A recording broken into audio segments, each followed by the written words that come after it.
Hi, everybody. It's Dan Bull coming to you from Office Studios in Van Nuys, California. Today is August 21st, 2013. Where did the time go? Where does time come from? What is time? And that's what we're going to talk about for 3 hours today. Is time real, or are we just an atom in the fingernail of a giant being? No, not really. What we're going to do is play some guitar. And I have brought along the Producer 6L today, and playing my trusty Les Paul with the Ron Ellis pickups in it. And just so you guys know, the sofas are full today. We have a Sofa King quorum. Full sofa. Full sofa. The Sofa Kings today, back there, lit up really well, is Bob Kulick. Hey, Bob.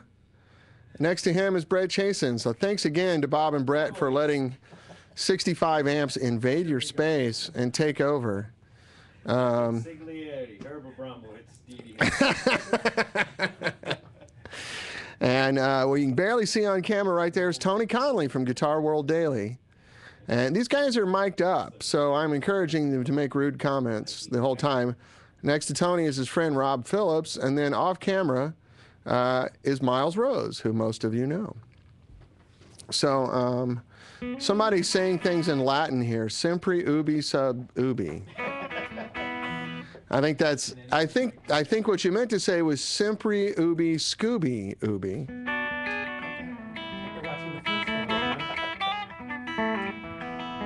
Is that like Semper Fi, only like as Frank Sinatra would do it? I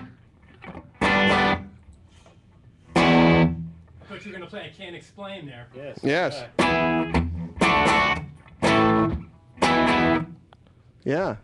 Can we turn the monitors on at all without screwing up the thing? Depends on how high the mic is.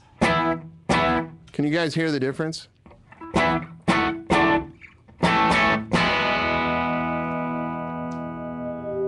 Oh yeah, there's that. A little feedback. Can you guys hear that at all? Is that messing up the sound? Miles is still playing hide and seek, David Hayes asked. Yeah. Hiding. Who are you hiding from? Everybody. Yeah. The NSA. He hasn't paid his bill. Right.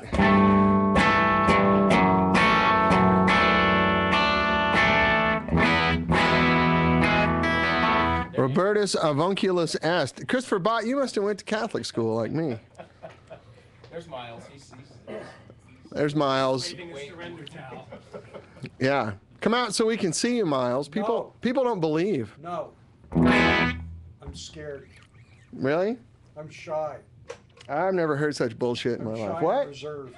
it's just Miles is shy and reserved. That's right. a head in the I'm box. self-conscious. And Keith Richards is a Jehovah's Witness. Disembodied voice, phantom limb. Good seeing Conley there. Yeah, David Hayes is saying hello. Anita Farragher really needs to see your face. You can't deny Anita Farragher. Come on. Tell her to look on Facebook. Oh. That's where the NSA follows. Troy's Lab says Miles' 2 cents is worth $37. And Bob is my uncle. You probably never heard that one before, have you, Bob? Bob's your uncle. All right. So we're going to go through the Producer 6L today. I have a prototype pedal from Synaptic Groove who's on the show. Hopefully we'll try to plug it in, but I just wanted to show it to you guys, definitely. You know, the production one looks different, I think. And we're going to play some... Oh, that was Miles. What is this, Steve? Just got a Colossal Sweet Fat cable and love it. Yes. Brian Mendes, who makes Colossal cables. I'm addicted to him. That's what this one is. Oh my God, Miles sighting, people are saying. Colossal cables, is that a Viagra ad? What's that? Colossal cables, is that a Viagra ad? Yeah, exactly. Yes. There's so many dirty jokes I can't pick. I got stymied. Yeah. Miles, I've seen better pics of Bigfoot. people are saying. Yeah, you did kind of do the Bigfoot walk right there. That's exactly what I did. That's hey, King Darko. No, you haven't missed much. We're just being nerds and getting started. I have the producer 6L today. And Edith Farragher gives a big thumbs up. Call TMZ. Well, Miles is dating Lindsay Lohan, so. She's too old. And Miles says she's too old. She's definitely too worn out. So I said to my wife, Ustreamer 048671 testing. You probably need to refresh your browser a couple times for me to see your name. If you're on a Mac, hit Command R. If you're on, hi Dave Keene. If you're on a PC, hit Shift F5. And you should be good. Yep, Dan's got a snapper head. Let me show you that really quick. Maybe we can plug it in. Is there a battery in this one, Ben? Feels pretty light, so we might not be able to plug it in today. Here it is. Synaptic Groove. It's called the Snapper Head. Snapper Head. And it's a pedal I've been hearing about from a lot of my friends, sidemen, studio guys. Hey, have you heard that? You know, got one around. So Ben was nice enough to send me one of the prototypes because the ones he's making are all gone. Most notably, business partner Peter Stroud also gave this the big thumbs up. So check it out. Synaptic Groove. SYNAPTIC Groove. And we're good. Nothing worked. I shall go nameless. Okay, from now on, your name is Skip. Ustreamer 048671, I'm going to call you Skip. Because I hate people named Skip. No, I'm kidding. Skip, it works. Thanks, Skip. Give me a coffee, Skip. All right, so the producer 6L, let's talk about that for a minute. Richard Fortas says it sounds like the voice of God, but Richard Fortas is brain dead. No, I'm kidding. No, it's a good big pedal. It's supposed to be really transparent. Everybody's saying hi, Skip, now. Everybody say hi to Skip. Hi, Skip. Hey, you Skip. Hey, Skip. Let's get in the truck and go down the river, Skip. I'm sorry, I grew up in Missouri. That's an inside joke. Reverend Olaf says, I'm still loving my color boost. I'm still lusting after little Elvis Anatupolo. Hi, Skip. Everybody's saying hi, Skip. You guys are good. I throw you a softball and you hit it out of the park. I thank you for that. That was really good. What's up, Skip? Is Skip going to lunch with us later? I know, Skip's getting us lunch. Yeah. Skip's getting, bringing lunch. Skip, Skip, don't be hurt. We only kid people we love. And we do love you. I wouldn't joke about that. Okay?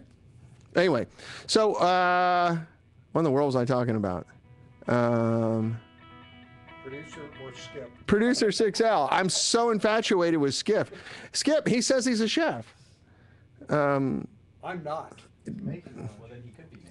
And yeah, the guys from Georgia get my last reference about getting in the truck and going down the river because you got a keg in the back and your bird dog.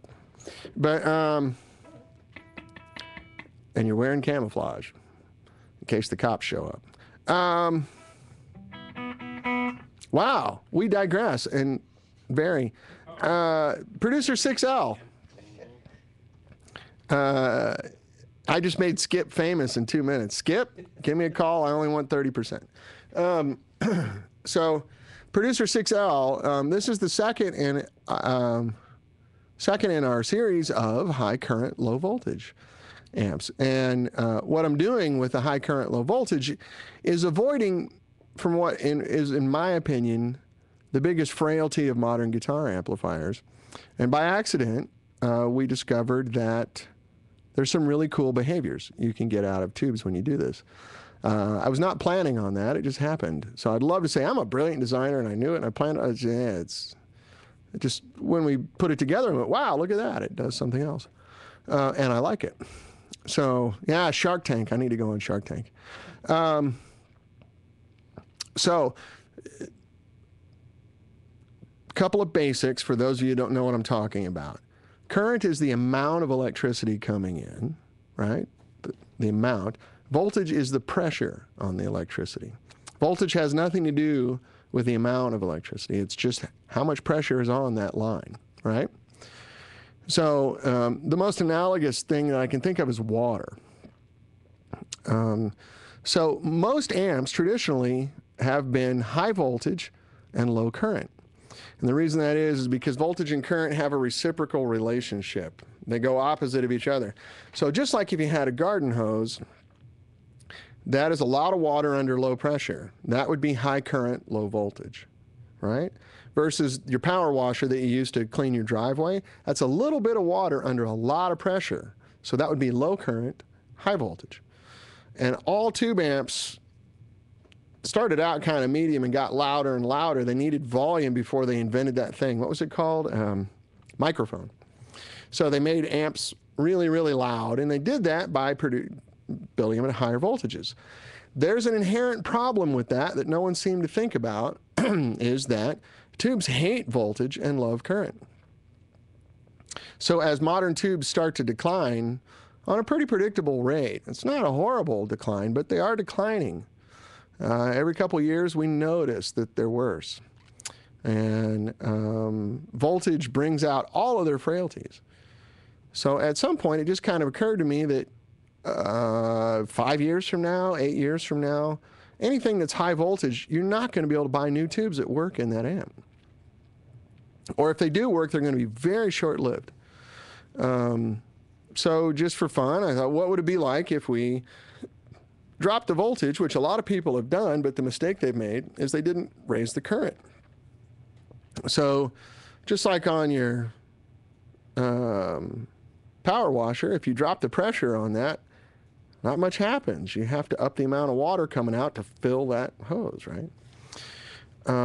So we worked with Mercury Magnetics and got a power transformer that delivers a lot of current. Now this amp is only 28 watts because it's lower6 L6s, excuse me, I misspoke, 6 L6s. But because it's lower voltage and higher current, it's only 28 watts instead of the 50 that you would expect. Excuse me, the B plus voltage on this is about 200 volts lower than most 6L6 amps, which is quite a noticeable difference. However, we're flooding the tubes with current. So they're really happy. And because of that, I can ask them to do things that I didn't know you could ask them to do. So it's a pair of 6L6s, so I get a great clean sound, which is what you would expect out of 6L6s, but I've never been a fan of 6L6 distortion. So the distortion on this amp is great. Right before we started recording, I'll play it here in a minute. So now I have a 6L6 amp that I can really throw a wide net and get a lot of different useful sounds out of. And it doesn't have that rippy, spitty distortion that most 6L6s have, which is kind of abrasive to my ears. Same thing in the EL34 version of this amp. I can get that creamy EL34 distortion with that mid-range notch that's so tasty. But you don't expect a really good clean sound out of EL34s. In the Producer EL, the clean sound is amazing. It sounds really good. And I was playing that last week on LA Talk Radio, so if you look up the video from that, it's on my Facebook page after the birthday wishes that I got Monday, which thank you very much for all you guys. Dan, the transformer size, Yes, you might want to bring up that, Miles is chiming in here. that the transformer, to get high current capability, you need a very physically large, Yeah, heavy, expensive. And one time I published at the old shop, Right. there was a Marshall 100-watt TSL in there. yeah, Next to a producer on the burn-in rack. Right. I took a picture, yeah, that's right. and the transformers in that were bigger than in the 100-watt Marshall. So Ustreamer 048671 is starting his comments with Skip here. Can you make a PCB machine wound tranny producer, an affordable amp that's easy on tubes? Yeah, and we will be going there in the future, not the near future, but that's our long-term plan. So what Miles is bringing up is that in order to produce that much current, you have to make a very large transformer. And the transformer in this is larger than a 100-watt Marshall, and it draws more current than a 100-watt Marshall at 28 watts, which is also expensive, and hence the price on the producers. I think that price is offset by the fact that in this kind of setup, these tubes are likely going to last for years and years and years, especially if you have NOS tubes. Might be the last tubes you ever need, depending on how old you are. So it's a value proposition, not just a gimmick. Also the value, if you're playing for a living and you're tired of changing tubes and blah, blah, blah, blah, blah all the time, you can get a nice pair of tubes and throw it in this amp and you're done. So right now I'm on, so it has our typical, there's an American side, there's a British side. I am on the American side, let me cool it off, with the bump off. Each channel has its own bump. So there are 4 voices in this amp.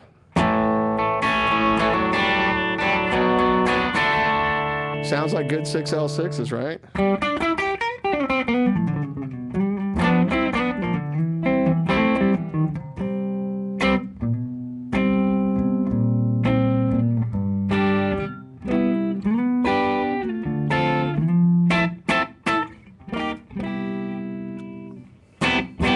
And you can heat this up a little bit. You know, on this, hit the bump and you get a nice big American rhythm sound.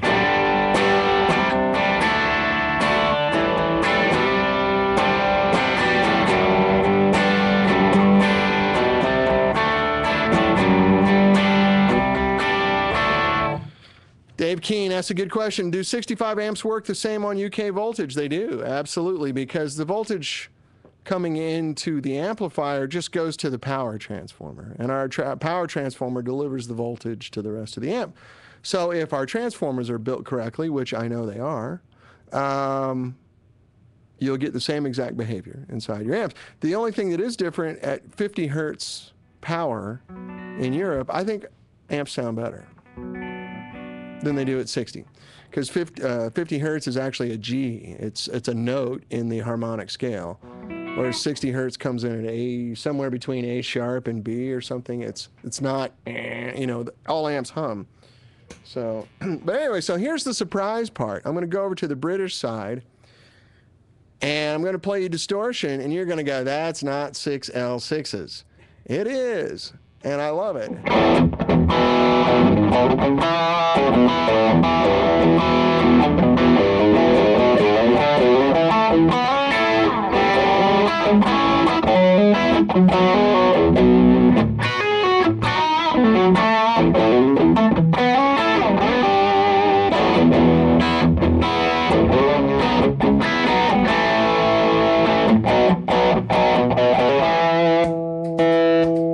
That was with the bump on. With the bump off, you get a nice sort of British rhythm sound, right?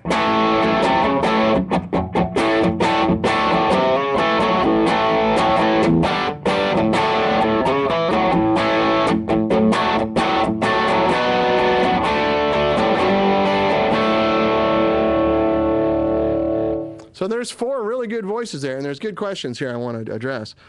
So it doesn't sound like 6L6s, does it? And you can use any 6L6s in here. To tell a family secret, my grandmother was Dutch. These are Chinese 6L6s because they sound the best. But you can't put them in anything with high voltage because they can't take it. So Marco, high voltages reduce tube life and high currents don't. That is correct. That is correct. Tubes hate voltage, love current. So, you know, any movement through a tube of electricity degrades the tube. But the higher the voltage is, the faster that degradation is. Yeah. Your other question was, is it just voltages higher than specs that reduce tube life? No, all voltage reduces tube life. The higher you go, the faster the tubes fall apart. And if you go above their spec, then it starts to increase. It's not an even scale. It kind of goes logarithmic. You know, like you can run a run a EL84 at 300 volts and you get, you know, this amount of degradation. You run it at 350, you get this much. But who cares? Because it's a cheap tube, and I love abusing EL84s.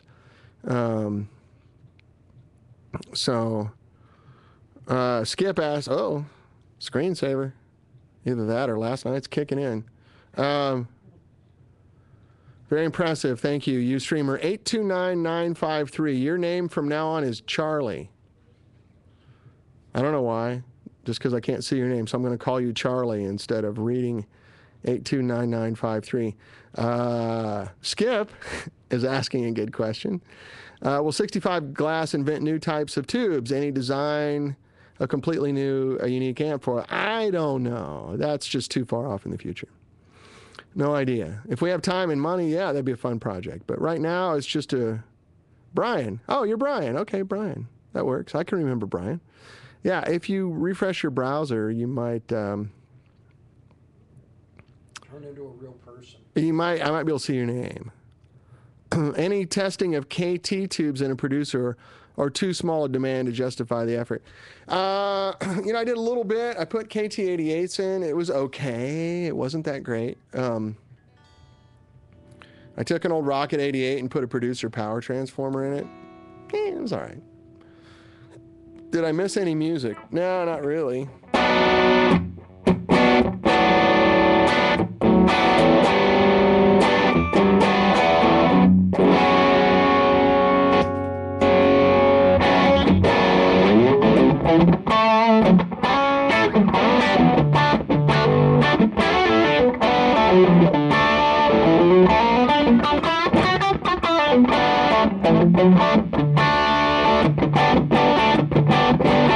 It's working for me in the headphones. I can't hear it live, so I hope it's all right.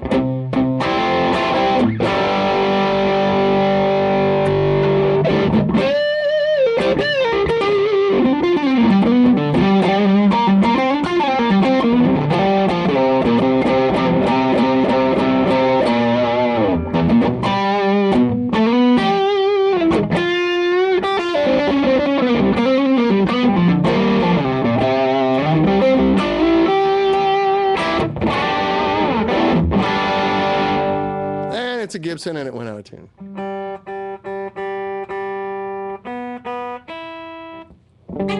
Hey, there you go.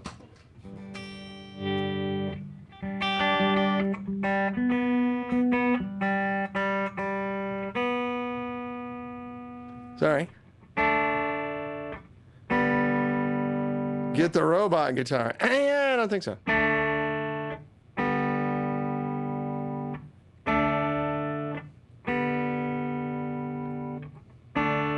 Come on. Like all good Gibsons, my nut sticks on the B. Come on. That's going to go bink and go way sharp. I always say if you put some graphite in there, that really helps. Oh, I do have Big Ben's nut sauce, and just after a few months, it never works right. If I ever had that problem, I just need that string off the guitar. It's like the Keith Richards one, right? And it works. You know, it also works pencil lead. Graphite, Yeah, that's what I always did. I just kept one of those automatic. For a pencil. I just kept one of those automatic pencils in my case. Your nut pencil. Just toss it out, Dan. Just leave the string off. Dave Keene says his nuts just stick. Well, I think that's a grooming issue that you should keep to yourself. And another Viagra quote. My nut sticks on the G string. Well, quit putting the guitar between your legs. David Hayes says, I could never tune a guitar by ear when I was stoned. So you could never tune a guitar by ear?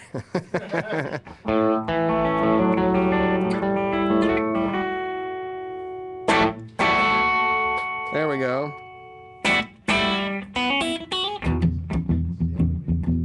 Got it.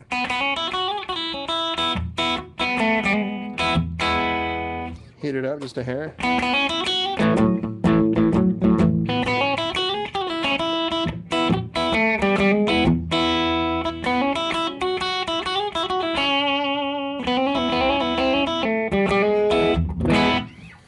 Something like that. I clamp my nuts down. Oh, you're a Floyd Rose guy.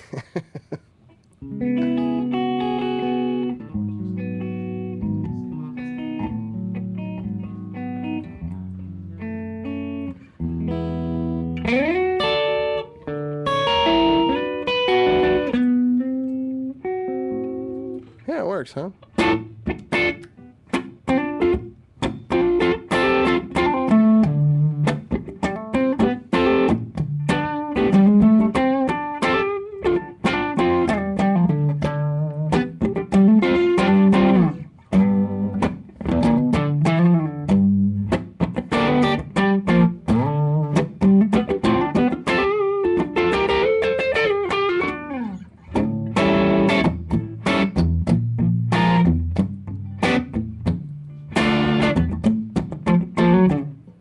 How about playing a telly? Yeah, maybe we should do that. I never play my telly on the show. That's a good idea. Let's do that really quick. I don't think you should change anything because the screen hasn't screwed up once since you started. Don't even change your seat position. I was thinking maybe we get Bob over here to rip if he's in the mood. What would you like?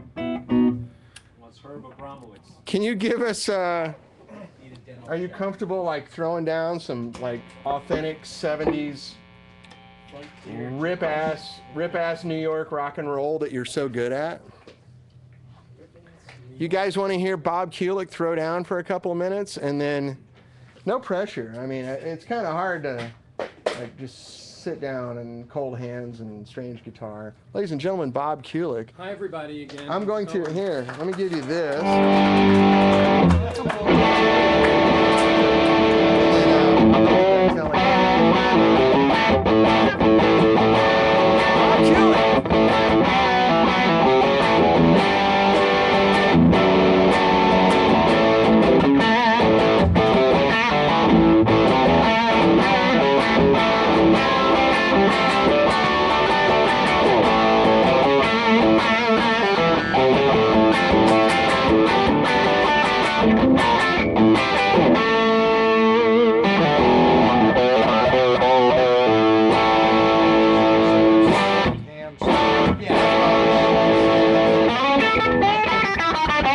Here's a blast from my past when I played with Meatloaf.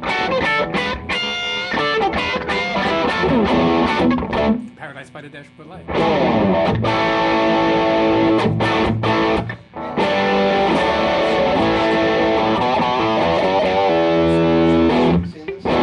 Some TV show Market House. Well, when I was in Carla DeVito, the original band. Actually, I'm playing this weekend in Las Vegas at Vamp. There's a Kiss anniversary show that's going on, and they've invited me to do a guest set. So I'm going to be playing some of the songs that I played on the actual Kiss records, Kiss Alive 2 and Kiss Killers. And then I'm going to do a selection of my favorite Kiss songs, God of Thunder and Love Gun and a few others. I don't want to give away the whole set list. But it's going to be a great event. There'll be some really great players there and lots of girls. So it should be lots of fun. And that's Vamped on Saturday night in Vegas. So if you're around, come on down. So anyway, I've been practicing those songs. I think we're even going to wind up doing a song from Paul Stanley's solo record that I played. That Tonight You Belong to Me thing. And I've been brushing up on the solo, which is a pretty...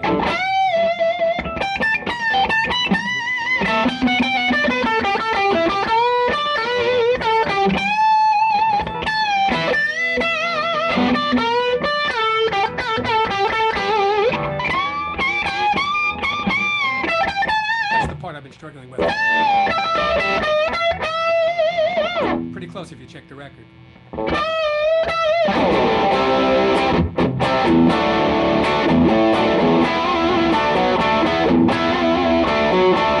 Anyway, I love Dan's guitar. And actually, it was the Les Paul that I used on the record as well. So there's some continuity there. It's a telly, I know. I'm in heavy metal. Say hi. Hello, fellas. Well, Can you plug in too, and then we can play it? you know what we should do?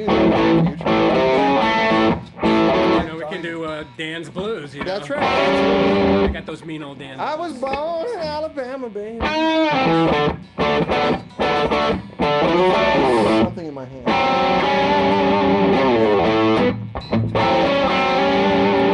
Well, I was born in Alabama. You weren't. Yeah, it's a lie. With my penis in my hand.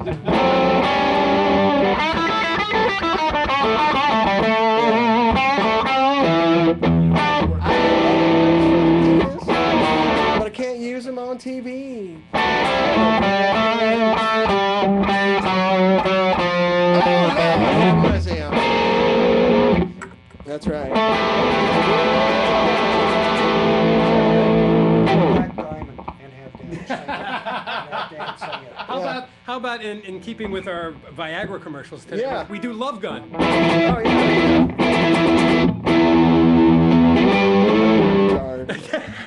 I'm sorry about that. Can I take this and use this weekend? Sure.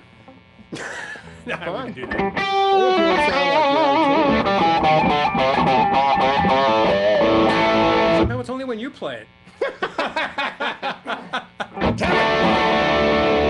You know, when back in the day when I was lucky enough to be when I was a kid, I played at this club in Greenwich Village called the Cafe Wa. And one day this guy walked into audition, and his name was Jimmy James, and he had this band, Jimmy James and the Blue Flame. Jimmy James, never heard. Now, wait a minute. Before you go further, let's get you closer to the microphone because All right. this okay. is one that people need to hear. Yeah. So this was at the time when the Love and Spoonful and James Taylor and those guys were playing in Greenwich Village back in the day of the scene there. You know? Yeah. You know, the late 60s. The bitter end. Yeah, exactly. You Yeah. know, Cafe Oh. A Go-Go, all that Right, stuff. So this guy comes in, Jimmy James, and he's got this band, the Blue Flame. Jimmy James and the Blue Flame. This black guy playing a left-handed Stratocaster, right? Wow. So we're all like, yeah, this guy's really, really great, you know? So it's like, okay, well, let's see what the guy does. So he gets up on stage, and now he's hooking it, cabinets into heads and making this whole, as they say in Jewish, mishigas out of it, That's you know? right. You know, next thing you know, the guy starts playing. Hast du in dein Leben gesehen? Is Meshuggah. Meshuggah. His playing was Meshuggah. I remember he started out with like a primitive version of Third Stone from the Sun. Ah, You know, and it was like Wow. Doing his within- Wes Montgomery thing? Yeah, within like 2 minutes, you realize, you know, the spaceship was sitting outside. Yeah. And this guy was a god. Yeah. And then he started playing with his teeth and all of that. But the only reason that I'm referencing this is because he was a guy who could be out of tune and actually bend whatever string was out of tune Independently. into Yeah. tune. His hand and was his tuning, he would auto-tuned. always do the. And then it would, you know, he'd play that baby E chord, and it would be like totally out of tune, and then he'd wham into a song, and it'd be in tune. He'd be like, That was just I his don't reference. Where understand do I have that. to bend each string? Maybe Right. it's because he was lefty. Maybe. He's a right-brained person and thinks that way. Yeah, he was a great That's person, amazing. actually a really sweet guy. Yeah, I and, understand you met him a couple times, and I did, you know, he was somebody who I actually gave a string to once. You know, he busted a string in the dressing room before he went on. He was like, "My other strings," and there I was, the little kid. Here you go. Yeah. Hey, Mr. know. Jimmy. And you know, it was great when That's when he fantastic. came back after he became Jimi Hendrix. He actually was opening for the Monkees, believe it or not. Yeah. He had gotten fired that night when they played New York because, you know, all of his sexual gyrations on stage, the Yeah. mothers of the 7-year-olds that were seeing the Monkees, they didn't Yes. appreciate it. That was very frightening things to white So parents. he yeah. got fired, but he invited a bunch of the guys from the Village scene up to his hotel suite at the Warwick and played us a bunch of the English music that he brought with him, you Right. know, and because he There was idolized all that Eric blues Clapton. revival going on over there, Exactly, right? Yeah. but he was a total Eric Clapton freak. Yeah. I mean, he loved Eric Clapton. Did you read Clapton's book? I did not. There's a chapter in there where he talks about. It was really interesting because he made a couple of confessions that I'll get to in a second. But the neat part was there's this series of pages where he talks about how he and Jimmy would hang out in New York, and they'd get really drunk and really lit and go, let's go crash every band we can find. And they just show up and, you know, tell the owner of the club, and they go, Eric Clapton and Jimi Hendrix are here and they want to sit in. And they go in and just humiliate the band that was on stage and then leave and go to the next bar. Yeah. You know, like Robin Williams hitting all the comedy clubs when he was Sure, in his just wiping prime. the floor with Gonna make you everybody, all yeah. look like idiots and Yeah. then leave. Yeah. And then the other thing that I thought was really interesting is that Clapton always wanted to be a Strat guy, but he was intimidated by Hendrix's Strat prowess. Well, that's why he played Gibsons. And you'll notice the day that Hendrix died, Clapton switched over to a Strat and never went back. You know, like Derek and the Dominoes was his first Strat record. Everyone was so, I wasn't there, but you probably have a good sense of this. Everyone was so intimidated by this guy, in a good way, you know, like dominated by his prowess on the guitar, that it actually affected what guitar they would play. Now, this is when Clapton was God. You know, it is true. That was he had the moniker Clapton is God, and he didn't feel secure enough to play a Strat because Hendrix was there. Yeah, to me, there were two versions of Eric Clapton. Yeah. You know, the version that played either a Les Paul or a Les Paul SG. Yeah. And then there was the version, as you discussed, where, you know, Which the has Tom been Dowd stuff, where he For wound up 40 playing plus years, yeah. the Strat. He was a you know. humbucker guy for 5 years. You know, when he showed up to do the Cream reunion, the rest of the band was kind of pissed because he brought a Strat, and they wanted the Les Paul because they felt that it was more in keeping with what he sounded like. He played with a Strat and a Fender amp. Yeah. And it's like, yeah. wait, I don't know if you know this, Eric, but we're playing Cream songs. When I saw him play at what was the Fillmore, but then was the Village Theater. Yeah. He had that Les Paul SG, which he played through 200-watt Marshall amplifiers, cranked up. Ooh. And I can tell you, the guy really pushed some air, and it was one of the most phenomenal shows I ever saw. I mean, their version of Spoonful was just so devastating because he was a guy playing all those licks, all those blues licks in his own way, and the feedback and the attitude, the attack mode of the way he played was so unlike anybody else you'd ever heard in your life. Well, for all their differences, for me, tell me if you think this is wrong, but I've always considered the one thing that Clapton and Hendrix really had in common is those are the first guys that really started using the amplifier as an instrument. Yeah. Before that, the amplifier was just something so you could be heard. Yeah, and pedals too. Both gravitated to a wah-wah pedal. If you listen to Tales of Brave Ulysses and White Room, the wow, but wow. the way those guys could manipulate the the feedback and the interaction of the pickups with the speakers and their position and I mean, you could see them moving the guitar around to get that sweet spot. What I love is when you listen to some of the recordings and he goes to the bass pickup, he's got the tone switch rolled down. The woman tone.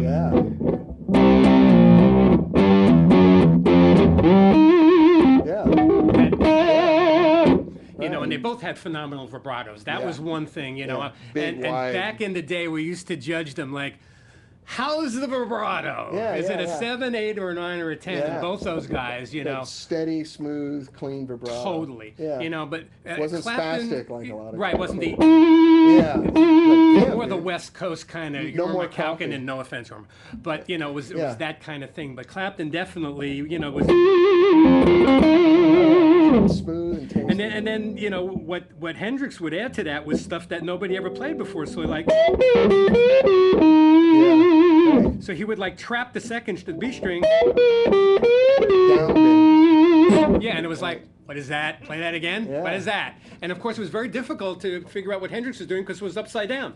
So we're all sitting there like this, trying to figure out what the hell the guy was doing. Right. Well, also, you know, he brought in that whole Chitlin Circuit blues thing. You know, that most honkies hadn't been exposed to. But that is the one thing that they really both had in common. And that both were the top of the line stone cold blues players. Right. When you listen to Hendrix play the blues, it's just blazing. And the same with Clapton, the John Mayall record, for instance.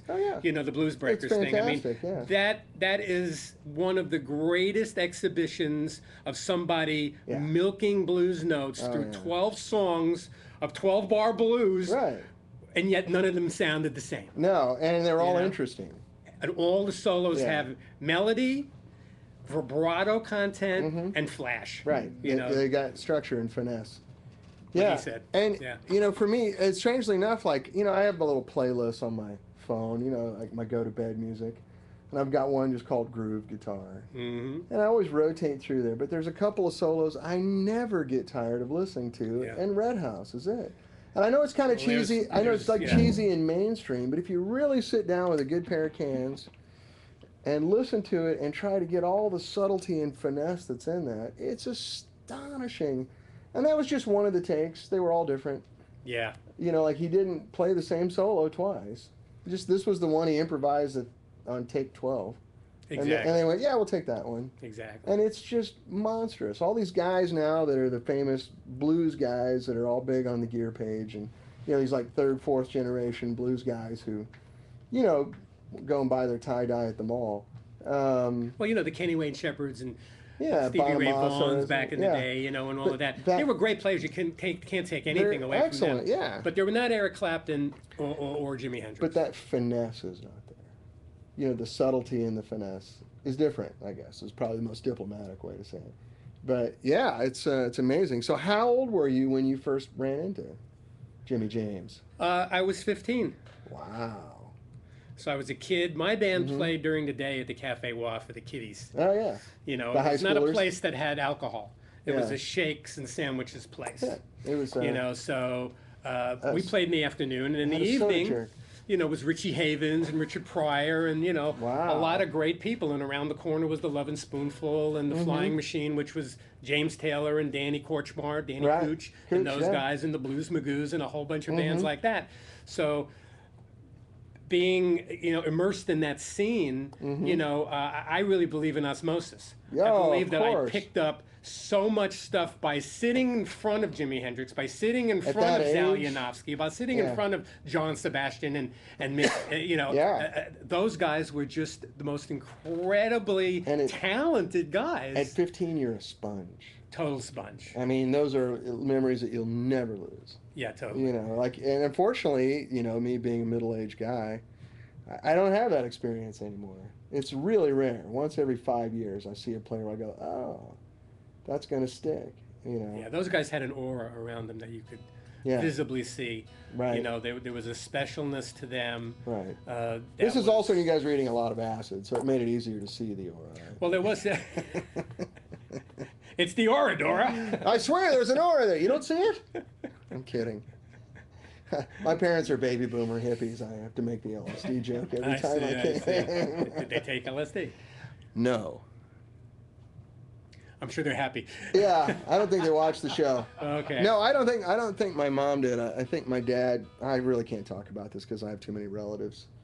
Yeah, Big, yeah, yeah. big it's, you Catholic know, family from Missouri. Things get But it around. could have been accidentally. You know, somebody hands you the I drink, you think drink it down. I next think thing you one know, of my you're on parents Mars, got. you know. I think one of my parents got dosed. But I won't go into details. But you know, that's when everybody. I guess it's just funny here. You know, drop it in your beer, and hey, next thing you know, Well, because it was something new and exciting, nobody was afraid of it. right. Because all the bad experiences hadn't happened yet. Right, I know. So, you know, until it was like, hey man, I took some of that STP and had a real bummer, I would Yeah, stay away yeah. from that, happened. You know, people were just like, what you got there? Let's try that. It's sure, a why not?" generational thing. I mean, like when I was in high school, and you know, you're 6-8 months older than me. When I was in high school, people ate acid all the time.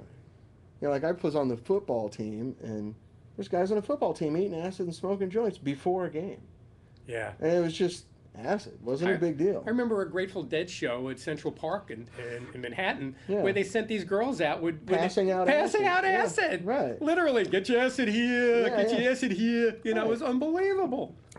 Although I tell you honestly, I never went there for one reason and one reason only. There was a guy in my neighborhood who got heavy into acid, like late 60s, early 70s. And by the time I was 10, he looked like Jesus. I mean, he had, you know, the straight long hair and the beard and the sandals and the whole thing. And he was walking his bicycle around the neighborhood. He never rode it. He would get up every morning and walk his bicycle all around the neighborhood. And, you know, like, what's up with dude over here? It's like, yeah, he had a couple of bad trips and never recovered. Like, how old is he? Oh, he's like 30. He lives with his parents. He wakes up every day, has a bowl of cereal, and walks his bicycle. He's still there. I go home and visit my parents. Like, hey, Tom. Yeah. Hey, man. Well, like back in the day, we used to have the Yeah. know the one word for that. Is this Bummer. Yeah, I still mean, walking the bicycle? yeah, he's got a new bike. Got a new bike. He's got a new bike. I mean, they last a long time when you're not actually All riding. right. it. Yeah, He's it got a new saves on bike. tire wear probably. And yeah. he's 60, 65 now. Still. So he's officially a bike walker. Yeah, yeah. Sort of like a horse whisperer, only And with a bike. I guess his parents are still alive. And hey, Tom. Hey, man. Has no idea who I am, but he's just friendly, loving. Hey, man. So that's my acid story for the day. Look, are we? Oh my God, are people even saying things? Oh, Sid Barrett. People are asking, did you see Sid Barrett? No. Never. I'm a surgeon, and routinely smoke angel dust before performing major surgery. Thank you Well, for sharing that. You're welcome in our house. Now, one question though: what hospital do you work at? And then one guy says, I'm a sturgeon and routinely, we have funny guys on it and perform miraculous fish flips and stuff before getting hooked. But can you core apple? Batum chow, this is great. We have a smart crowd. This is Unfortunately, good. that stuff does not get recorded, What's that? the dialogue. Oh yeah, they can't see the chat window. Dialogue's great. Yeah, the dialogue is amazing. Well, So welcome to Blues Hour here with Dan Bull. exactly. I wrote a little song about it. It goes something like this. I can name that tune. I got those mean old Yeah. Dan Bull blues. No, it's Gypsy woman told my mother Want to plug in? before I So was can you hear born. this Yeah, sure. Some guys want to hear it tell me. Yeah, so yeah, I'll yeah. do that. Plug the telly in there. First my off, man. thank you, Bob, for throwing down for us a little bit. No I problem. appreciate it, and we'll get more of that. Alrighty, I'm in going the to put this future. right here on the stand here so everybody can still see your beautiful Thank you. voice.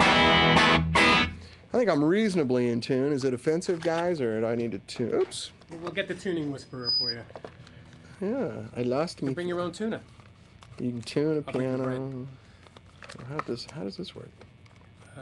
There we go. Hip bone connected to the... Thank you, Bob. My pleasure. Bob's got that thing, doesn't he? Oh, That's fine. Go for it. The more the tuning he is, the better I look. But actually, he is... they're making fun of me. impressed with his job. Remove the B string.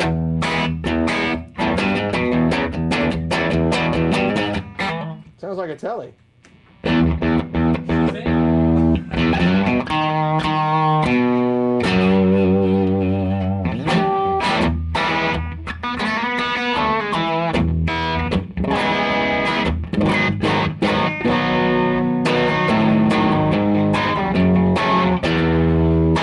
So it sounds different with a telly, huh? Let me clean it up just a hair.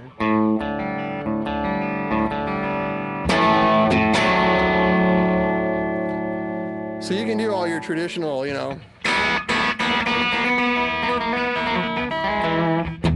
though I'm out of tune, but you want ZZ Top? Yeah, I can do that.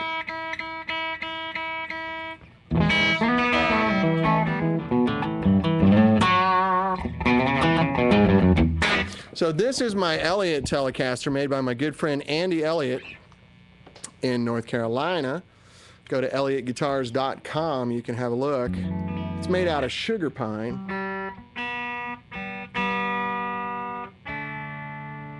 Let me get it right, sorry.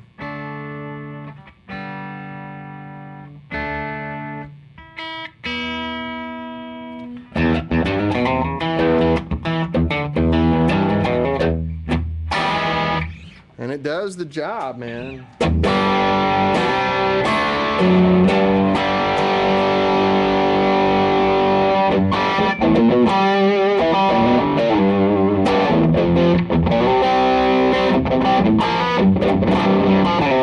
I turn the bump off here. Even on the 6L6s, you can get the, does the thing. Sounds like a good smelly telly.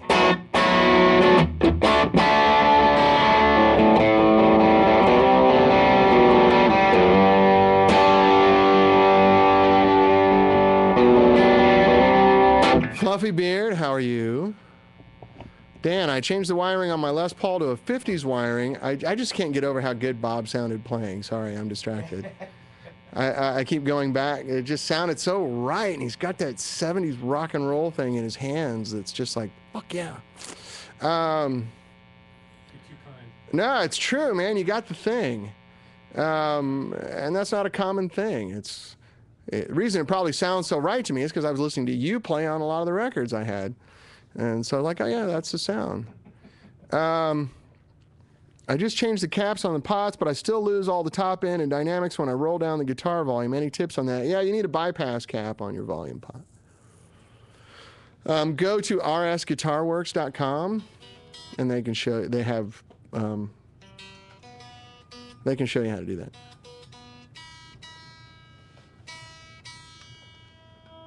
There's 2 or 3 different ways to do it. There's a little RC network. You put a resistor and a cap across it, and it works really well.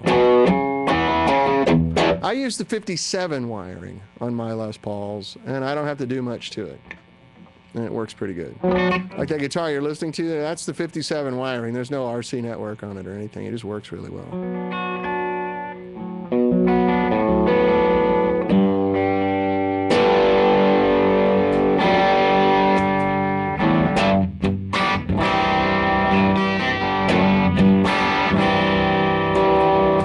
Let me get this set up right here so I can...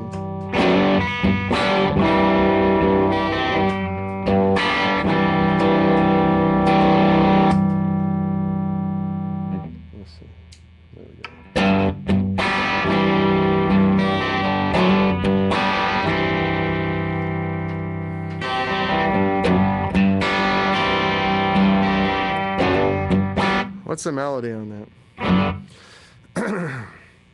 Bob, can you sing the blues? Jesus just left Chicago, headed down for New Orleans. That sound? Hey, hey, and then I can go right over to...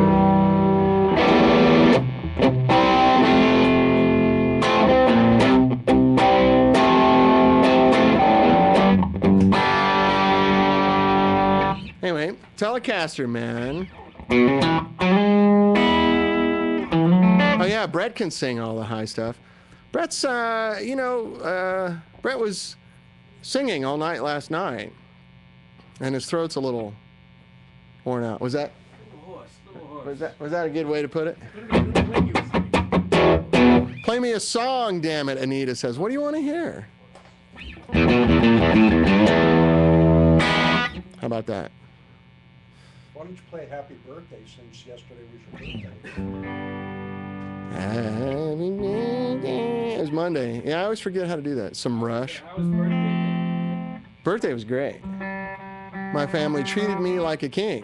Not a sofa king.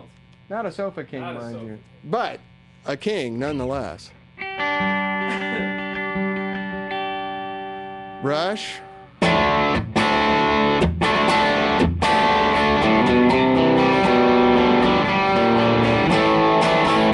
I'm a jukebox.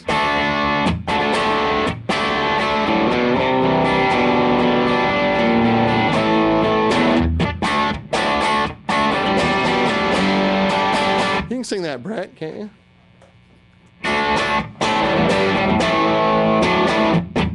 No? He has no interest whatsoever today.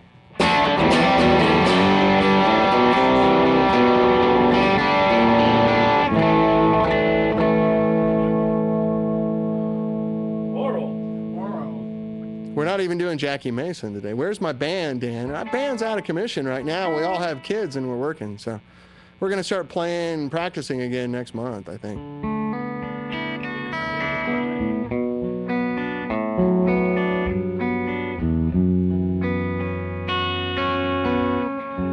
She says we need to work up one song at least and play it in its entirety. Well, the secret here is Brett is actually an awesome drummer.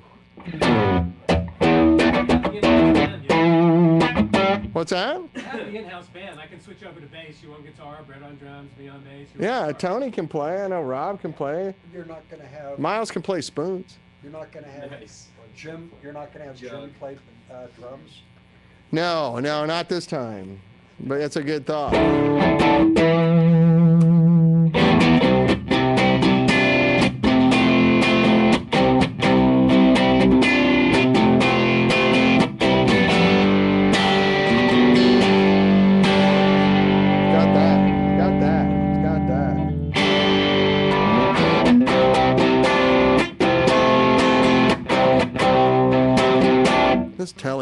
man.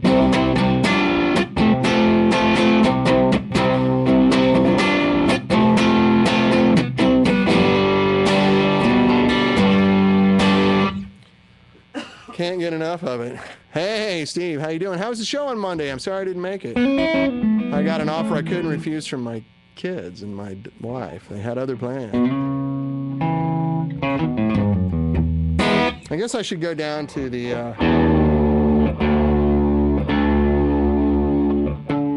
Black Sabbath there for a moment. Yeah.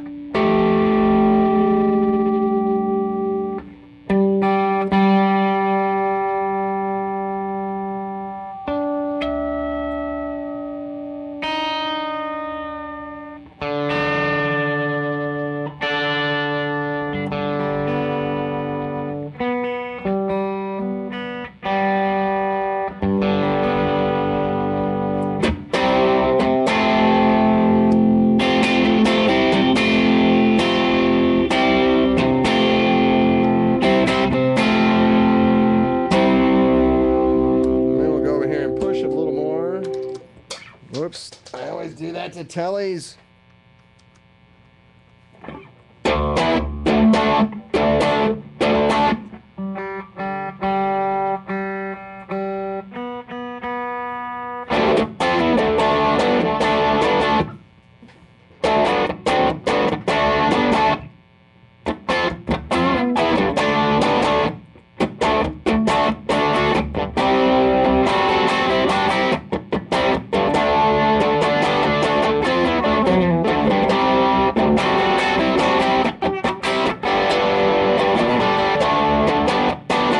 Still not in tune.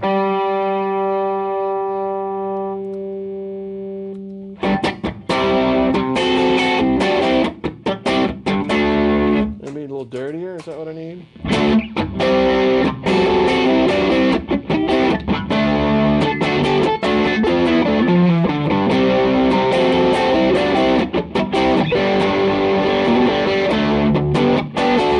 What do you think?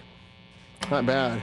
Peter and Audley sound epic in this version of this band. Yeah, it's an amazing combination with Peter and Audley together.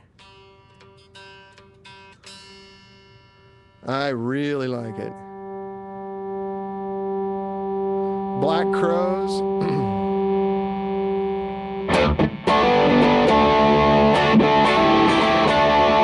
Boy. I need to just buy a tuner, don't I?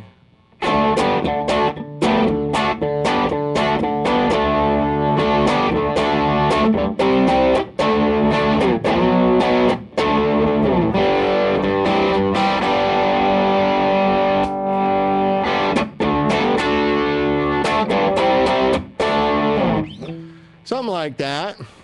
So here we are at 1:15.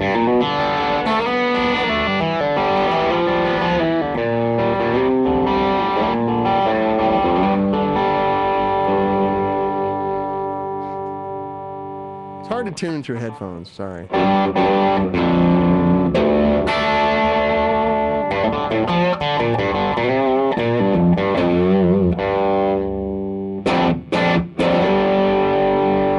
Hey, Joe Riggio, how are you, man?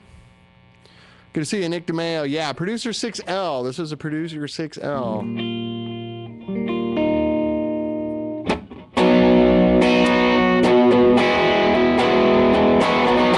Need to go over to the American side for that. It just doesn't work. You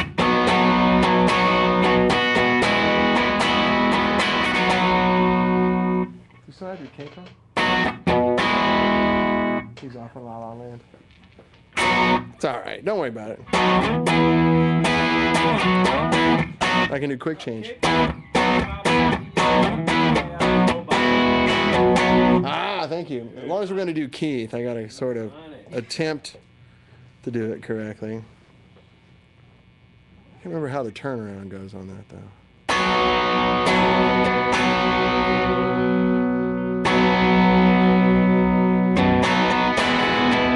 Oh, went sharp.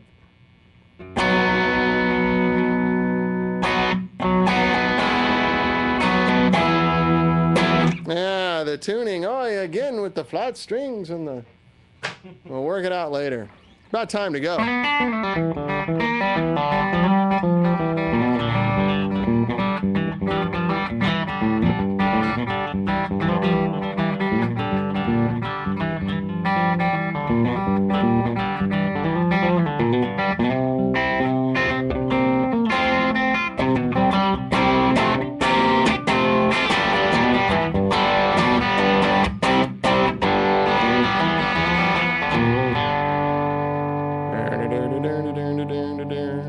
Hello. Exit. Screensaver killed me.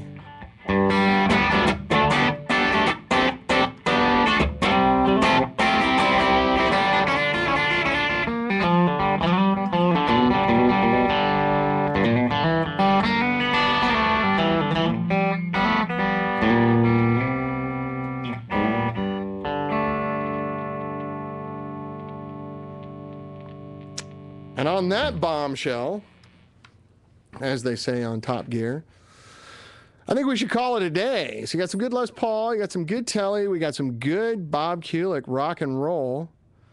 And I think everybody's getting hungry because I just spaced out completely and forgot what I was doing. Blood sugar level dropping. News at 10. Yeah, because I'm thinking about Weiler's Deli.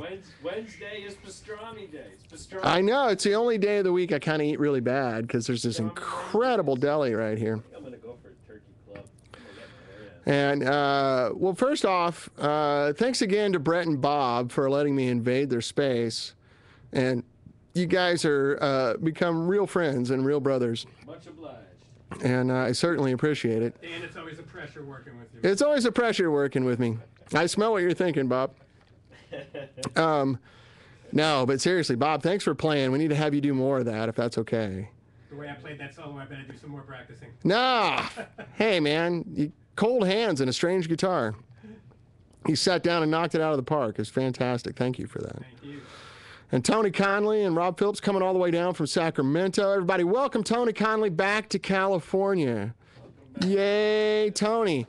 So for those of you that don't know Tony, look him up. Tony Conley, Conley. He writes arguably the most read music blog on the internet called Guitar World Daily. It's actually more, Rock Guitar World Daily. See, I don't even know the damn name. actually more read than any of the guitar magazines. It has a more Miles points out correctly that he has a much larger readership than any of the guitar magazines, probably more than the guitar magazines combined.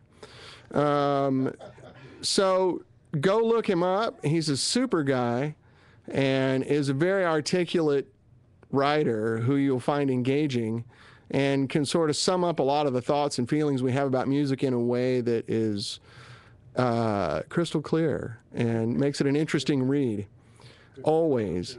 And of course, Miles Rose, thanks for coming in. We appreciate the color commentary. Could you do one more Bigfoot walk for us? I'd actually, no. No, fuck. I'd actually like to request from Skip From Skip. that Yeah. Skip posts a picture on the Fans of 65 Amps website. Okay, Skip. That Yeah. Skip, we need you to. We need to. Photoshop or something. I want to say Skip across the front Yeah. of the photo. Skip, can you post a photo on the Fans of 65 Amps webpage, please? Just take one if you have Facebook photo. He owns a Hayes amp too. Right on. Well, then he's a good man. He's a man who shows style, taste, and elegance. If he owns a Hayes amplifier as well. Or you can post a picture of the Hayes amp on the 65 amp site and He just- have it say Skip. yeah. Skip. And next time when you log in, please use the handle Skip. Because now, Skip, you have a lot of friends now. Everybody say goodbye to Skip. Goodbye, Skip. Skip. Yeah, Skip needs a snapper head, so ask Synaptic Groove there if he can work you out a deal. Bye, Skip. Anyway, we're just kidding you, Skip, or Steve, whatever your name is. We're just silly, and I honestly only kid people I like, and I could tell from your random Ustreamer number that you're someone that I would like. Anything with a 4 in it is cool. Well, I mean, if you do the math, anyway, it's a long conversation. But anyway, to thine own self be true, Skip. That's good. I like that. So, oh, look, Miles Rose sighting. He's skipping through the woods. I like it. Miles, you look like you're kind of having trouble. Are you heading to the bathroom there? Or? No? And everybody, how about a big hand for the Sofa Kings? You gotta love them. Auf Wiederlesen. I didn't hear anything. We wanted No the shirt. appreciation. Man, they're going here. Everybody, look at the chat window. It's going nuts. W Salt Lodge.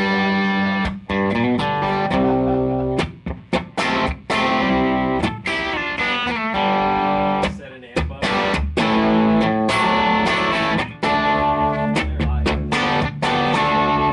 Well, the reason I walked slow through that train is because the back of my shirt. I wanted to make sure it was not a 65 amp. To make more 65 amp.